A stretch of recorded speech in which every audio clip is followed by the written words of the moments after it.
será que é possível sentir nas organizações? Você já percebeu que nas organizações sempre tem o espaço do pensar, do técnico, e o sentir é sempre excluído, como se as pessoas e as organizações fossem um pouco robô, não é verdade? Será que é possível fazer isso de forma técnica? Vamos ver? Eu sou a Deise Carvalho. Hoje eu vou conversar com 2 profissionais experientes. Eles fizeram fomento e aplicam a terapia para a vida dentro do trabalho deles. Eu vou conversar com o Fabiano Salles. Ele é constelador, terapeuta, trabalha com homens e com finanças. E com a querida Eneide Versosa Rezende. A Eneide é psicóloga, psicoterapeuta, consultora e mentora de líderes de carreira. Isso. E aí, gente, é possível sentir? É possível nas organizações ter emoção? Ou isso não traz produtividade, piora o rendimento? Me conta um pouquinho como é que vocês veem isso. Eu acredito muito que é possível, porque me baseio muito, inclusive, num pensamento de Jung, que ele comenta, né, quando estamos... conheço todas as teorias, posso dominar todas as técnicas, mas, ao tocar uma alma humana, seja apenas outra alma humana.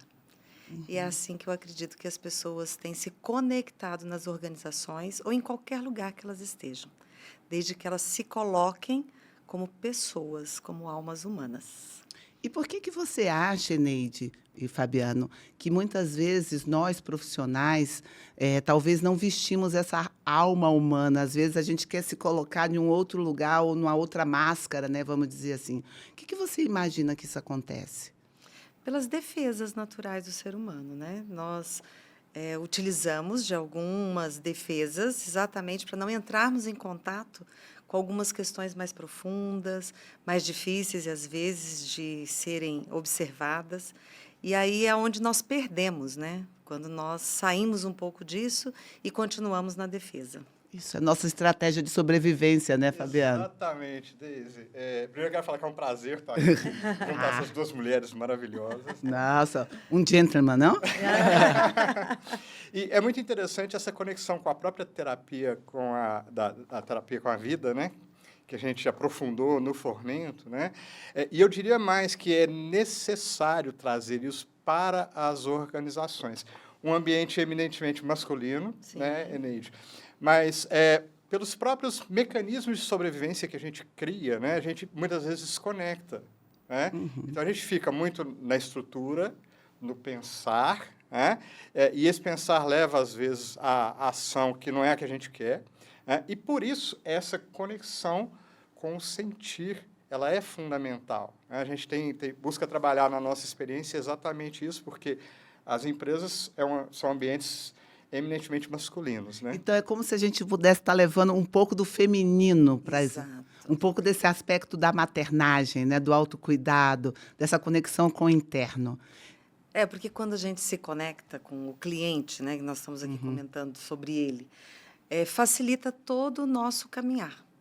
Então, eu penso, me conecto com ele e entro dentro do mundo que ele está vivendo naquela situação. E nesse momento, eu consigo trazer novos resultados, novos pensares. E, se eu penso e sinto de uma outra forma, eu ajo também de outra forma. Ótimo. E trago resultados diferentes daqueles que nós já estamos acostumados a ver. E aí, Deise, é interessante, as coisas fluem, né? A gente sai da estrutura, né, Ineide, para o fluxo.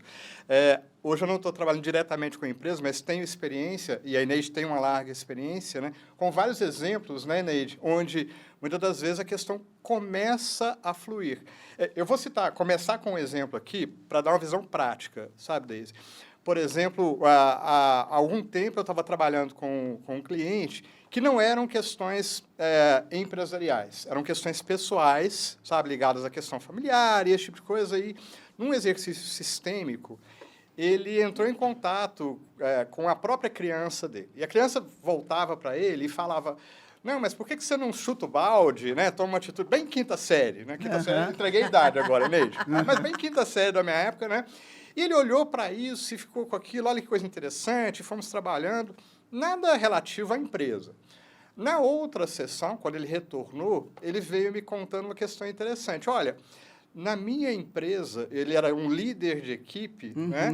E ele estava acostumado a tratar as questões críticas chutando balde.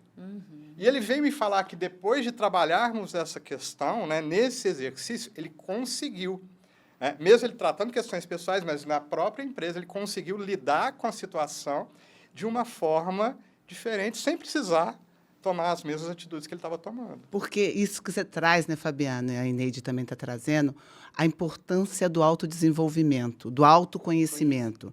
Porque, às vezes, um líder, né, de uma organização, ele pode ser cuidado dentro dos treinamentos, como ele também pode ser cuidado nos seus processos psicoterapêuticos, processos de coaching, aonde ele pode acessar essas dores, essas máscaras, porque é isso que a gente faz, não é isso? Assim, ó, a gente cria uma máscara por algum problema que aconteceu na nossa vida, a gente cria uma forma de estar no mundo e a gente atua.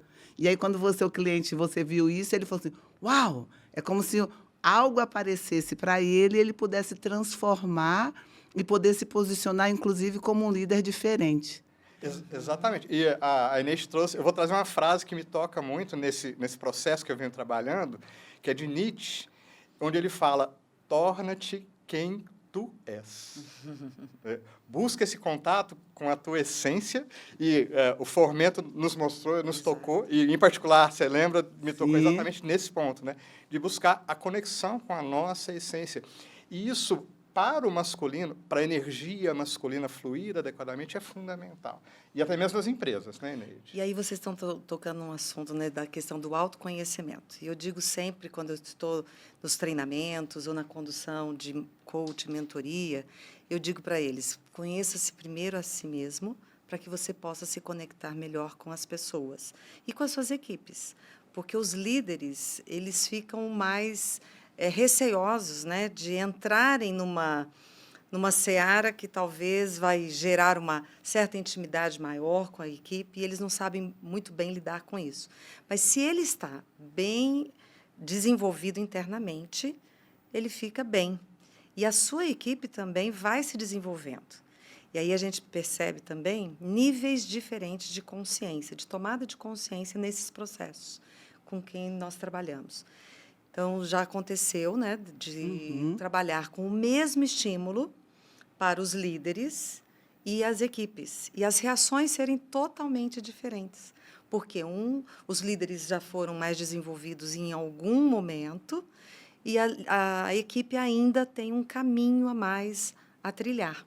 E é importante nós fazermos esse trabalho conjunto, para que haja realmente um desenvolvimento maior entre eles. Porque aí o que você está contando é uma frase que eu gosto, vocês já devem ter ouvido muito, né? A gente só leva alguém aonde a gente já chegou. Exato. Né? Então, um líder, né, um psicoterapeuta também, ele precisa ter trilhado alguns caminhos que aquela pessoa que você está apoiando ainda não trilhou. Não quer dizer que a gente precise passar pela mesma dor, né, Ineide? Não significa que aquele líder precisa ter perdido um filho ou ter tido um problema igual com algum colega ou com algum colaborador. Mas se ele não enfrentou as próprias dores, porque cada um de nós aqui tem, né? Tem as nossas vulnerabilidades, os nossos medos. Se a gente não passou por isso, como que eu apoio o outro? Exato. E aí é uma coisa que eu queria perguntar para vocês, é assim, o desafio de atuar na vulnerabilidade dentro da empresa e a pessoa não se sentir fraco. Porque, às vezes, se mostrar a vulnerabilidade, eu não estou bem, ou eu não quero isso, o masculino também, aí tem uma ideia de eu sou fraco. Por que é diferente quando a gente consegue mostrar isso? Por que a gente se torna mais forte? Olha, eu gosto muito de enfatizar, primeiro, as competências. Entrar pelas qualidades, pelas competências, naquilo que a pessoa é capaz. E aí, nesse momento, ele se fortalece enquanto profissional e pessoa. Ao se fortalecer, as vulnerabilidades ficam mais amenizadas. Isso nós vivenciamos no Formento, e foi muito rico para nós, foi essa troca das nossas vulnerabilidades para nos fortalecermos. Então, nós vivenciamos isso na prática, e é esse movimento que a gente faz. Primeiro, a gente passa pelo processo, e contacta com essa vulnerabilidade para até sentir que é possível e que faz parte da nossa vida. É pertencer, né? É exato. É o pertencimento, né? Porque muitas vezes quando a gente tem um problema, né, Fabiano, ou uma questão dentro de uma empresa, o que a gente quer fazer a primeira coisa? Pertencer. Né? O primeiro movimento a gente quer excluir, tirar aquele problema, tirar aquela vulnerabilidade. Como é difícil para a gente dizer, isso existe. Eu tenho medo, eu fico nervoso, né? Eu tenho dificuldades. E trilhar o caminho nesse sentido, a gente tem que entender que não é uma coisa fácil. E eu acho que, em particular, para a cultura do masculino na sociedade onde a gente está colocado, né? Porque para o homem tem que se colocar aquela postura do forte, né? De tudo isso, né, Ineide? E muitas vezes os líderes das organizações não querem demonstrar o seu lado fraco, né? A vulnerabilidade. Exatamente. A Daisy falou. E é interessante que nas técnicas da terapia para a vida, a gente precisa entender que existe uma energia que precisa ser mobilizada para dar o primeiro passo, né? Mas depois do primeiro passo, com as vulnerabilidades expostas, eu tenho que caminhar ao lado dos clientes para que eles possam, aos poucos, descobrir o caminho, entender que vai ter o momento da zona de pânico, né? Mas a responsabilidade do terapeuta, a do bom profissional que conduz as empresas é entender que eu tenho que trilhar o caminho para não deixar ir para o terror completo e total, de onde não se tira um crescimento imediato, né? Então, passo a passo, a gente tem que caminhar junto, indo até onde o cliente quer chegar, né? Exato. E aí, Eneide, você que tem uma grande experiência dentro das organizações, né? A gente, quando sempre pensa num treinamento, né, organizacional, a gente pensa em algo extremamente estruturado, né, com 399 slides, não é verdade? Porque, assim, com todas as perguntas que a gente deve saber, por todos os caminhos que deve ter, até porque, muitas vezes, a empresa nos contrata, como ela está na zona de pânico dela, ou, às vezes, no espaço do terror, ela tem medo de como vai ser acionado esse sentir e o que isso aquilo pode acontecer. Mas me conta um pouquinho da sua experiência, que era tão rica, a gente já conversou isso tantas vezes, de como atuar sem ter necessariamente 399 slides, 399 frases prontas e poder estar num grupo que muitas vezes é heterogêneo, como você mesmo contou para a gente, de ter líderes, colaboradores, e poder fazer essa conexão acontecer. Me conta essa proeza. Isso é fantástico, né? É uma energia muito gostosa. Primeiro, há a necessidade realmente do preparo prévio. O que eu costumo fazer, né? Me conectar com o público com o qual eu vou trabalhar. Então, antes de começar a trabalhar, eu diagnostico um pouco, né? Vejo como que são essas pessoas, como que elas gostam de ser tratadas. Monta a estrutura, né? Exatamente. Depois, o que acontece? É na hora. E o que tem acontecido de forma muito, muito fantástica, né? É realmente se preparar com um monte de slides e, na hora, por meio do sentir e da conexão, tudo acontecer com apenas 2, 3 slides. Mas aí entra com essa questão de me conectar com a pessoa, me disponibilizar para o servir, para o processo dela, e aquilo que vier será muito bem direcionado, conduzido, né? É legal isso que você está falando, Ineide, porque às vezes a gente vai para uma dicotomia, não sei se vocês pensam nisso, né? Ou tem muita estrutura, ou tem um excesso de fluxo, né? Porque aí a pessoa pode pensar assim, a Ineide, o Fabiano e a Daisy disseram para a gente ir só sentir. Não. A Ineide falou uma coisa perfeita. Eu estudo, eu me preparo, eu me conecto, eu faço diagnóstico, eu entendo quem é aquela pessoa, ou quem é aquela empresa, aquela organização. Depois que eu faço isso, eu posso me disponibilizar para o outro. Mas a gente só consegue também porque a gente fez com a gente, né, Eneide? Exato. Porque se a gente não tiver feito esse processo conosco mesmo, a nossa sombra nos toma de tal maneira... Nos assusta. Exatamente. Nos amedronta. E aí eu não consigo estar verdadeiramente com o outro. Porque se eu não consigo me abraçar as minhas vulnerabilidades, se eu quero colocar tudo aqui embaixo da mesa, como que eu vou abraçar a vulnerabilidade do outro? E como você, a gente vai autorizar o outro abraçar dele também. Porque precisa de uma autorização do terapeuta, do consultor, do orientador. E aí você traz uma palavra muito importante nesses processos que eu participo com as pessoas. Eu sempre peço autorização prévia. Você me permite fazer isso?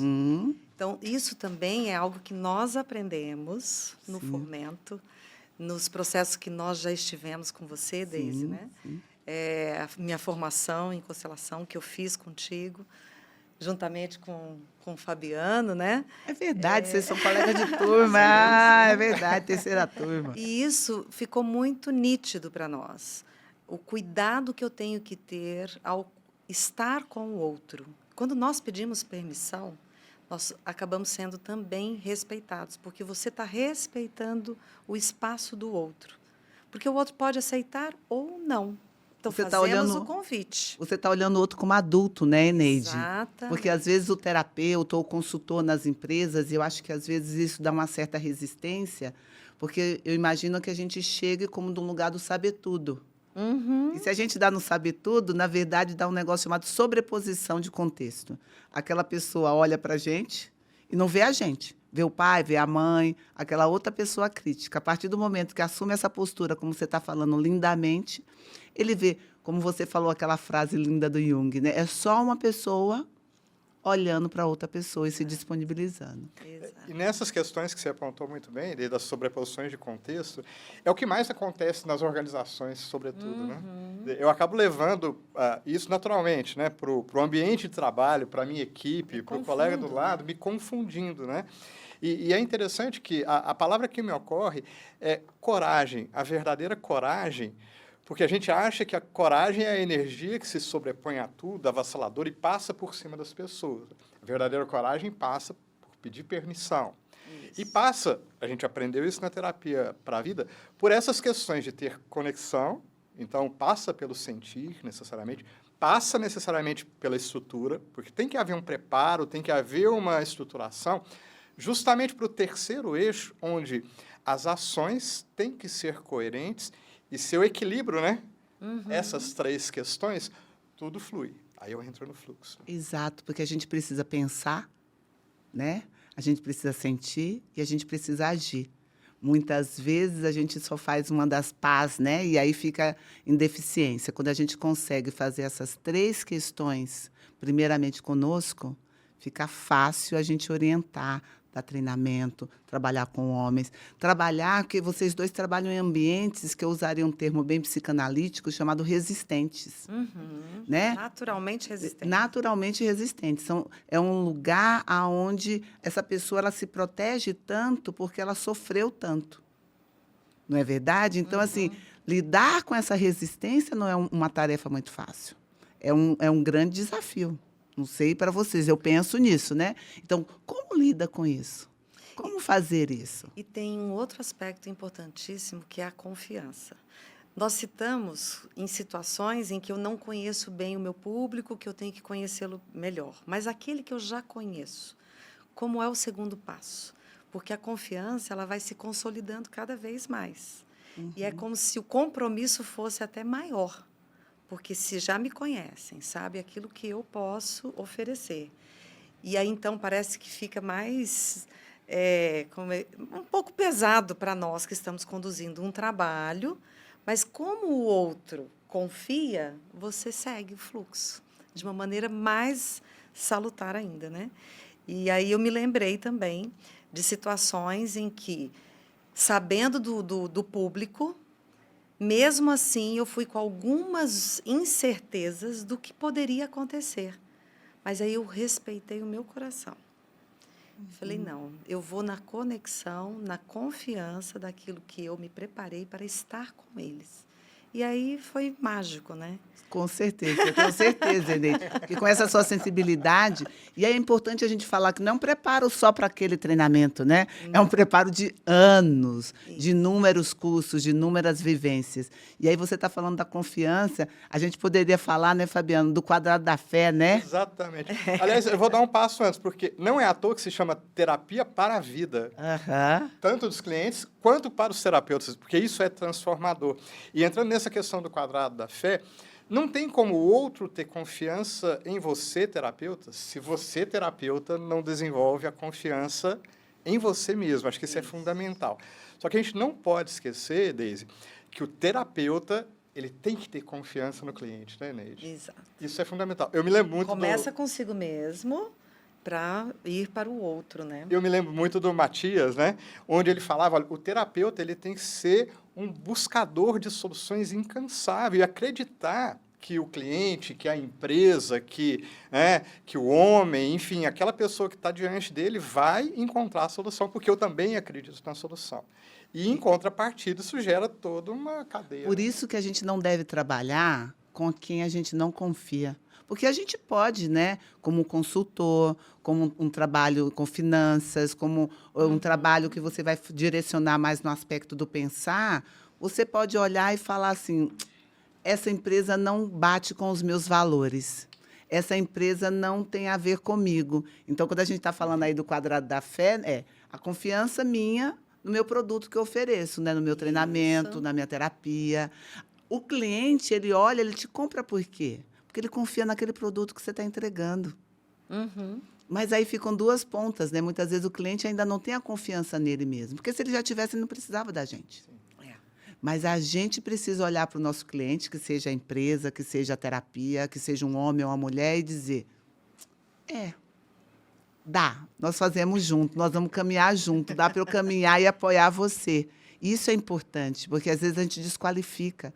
Nesse mundo da empresa, da organização em relação a dinheiro, às vezes a gente quer aceitar qualquer coisa sem perguntar para a gente mesmo se aquilo vale a pena, se aquilo tem a ver com seus valores, se aquilo faz parte de você, se aquilo se conecta, né, mesmo com a sua essência. E por mais que você comece, não dá certo. Acaba não dando certo, porque não tem essa conexão com a sua essência. Mas eu tenho tido, assim, alguns casos de sucesso, né?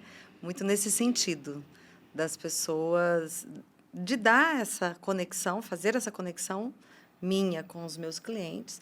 E estou com eles já há alguns anos. Isso é muito gostoso. Mas sempre fazendo diferente, não entregando a mesma coisa. Exatamente porque a gente vai se conhecendo, vai consolidando os nossos valores, a confiança vai também sendo cada vez mais fortalecida e os trabalhos. E é como a regra da casca da cebola, né? Tirou, você vai lá, deu um treinamento na empresa X, todo mundo alcançou ali a zona de conforto, né, Fabiano? Exato. Então precisa tirar uma nova casca da cebola. Então, aquele novo treinamento, aquele novo trabalho dentro daquela empresa, ele tem uma nova matize, né? Um novo jeito de estar olhando e vendo. E é importante também respeitar o tempo do cliente, né? Sim. Porque tempos modernos, a gente acha que é uma questão atrás da outra, né? De repente, eu preciso respeitar o tempo de aceitar as questões que eu já consegui trabalhar e está tudo certo. Sim. Deixar que as novas questões maturem, tudo vai ter seu tempo e as novas propostas sempre virão. Por isso que as coisas sempre se renovam, né, Deise? Com certeza. Eneide, se a gente vai ter um monte de gente assistindo a gente, né?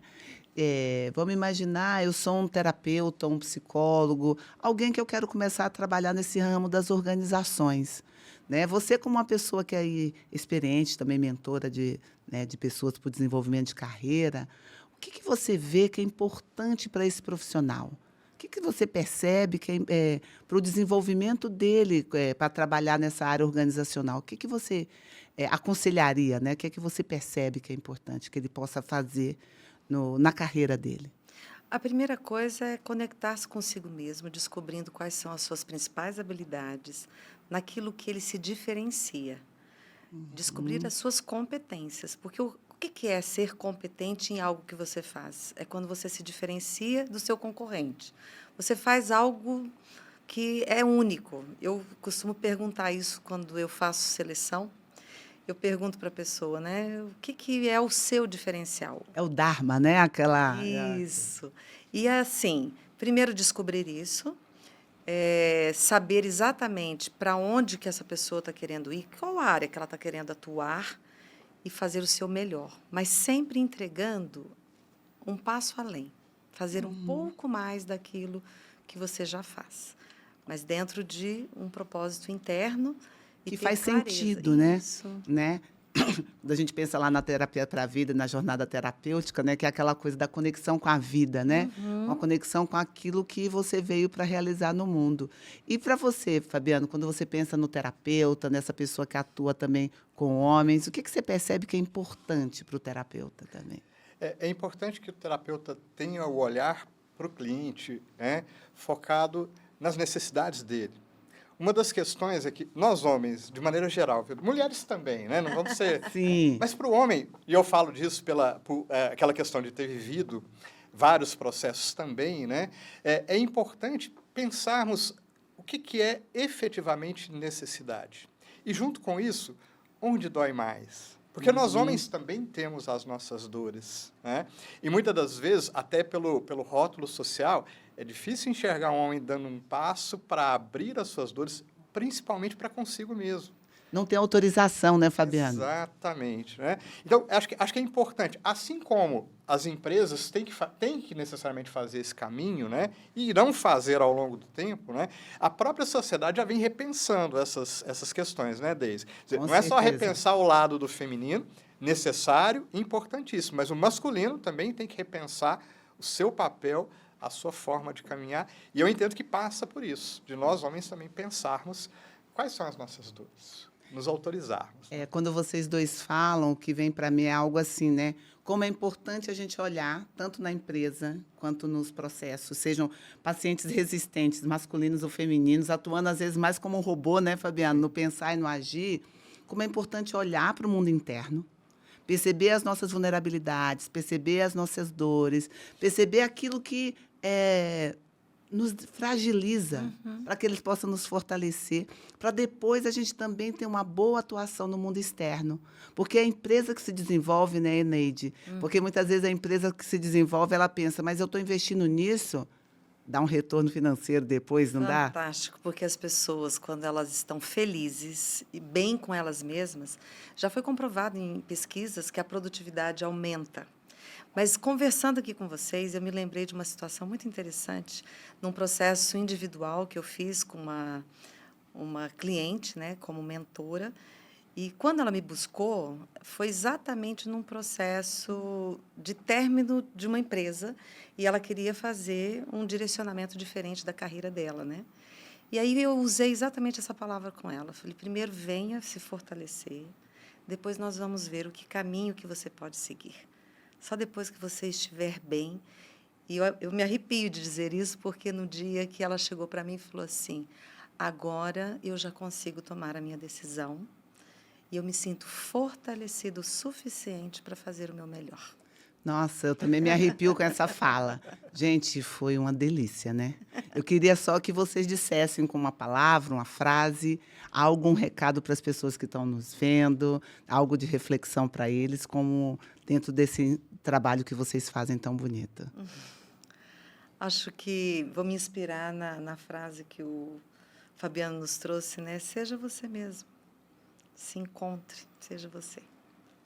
E me ocorre de um poeta amazonino, acho que o termo é esse, do Amazonas, é Tiago de Mello, que eu adoro desde. Não tenho caminho novo, o que tenho de novo é um jeito de caminhar.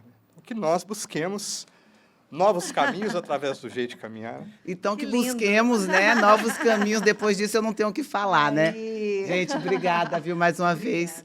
Boa caminhada para a gente, boa jornada. Que nós possamos crescer sempre mais.